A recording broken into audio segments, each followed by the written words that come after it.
magandang araw. Maganda ang araw. Hindi masyadong mainit, hindi maulan. Sakto lang na kulimlim yung ulap. Parang maganda talaga yung araw ko ngayon ah. Teka. May naamoy yata ko ah. Parang may nagluluto na naman dito. Tingnan nga natin. Uy! Si Kuya Flo pala ito eh. Nagluluto na naman. Kamusta ang buhay-buhay, bossing? Bossing! Ano yan, bossing? Piprito ko ngayon ng matambakang isda. Prito? Wala ba yung sabaw? Buti na banggit mo. Piniprito ko muna ang isda dahil mamaya gagataan ko to. Pwede ba yan?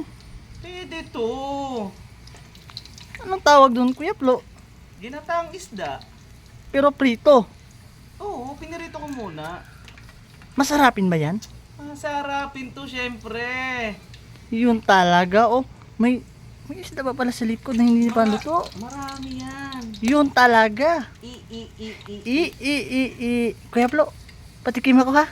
Oo. Yun talaga. Masarapin. I.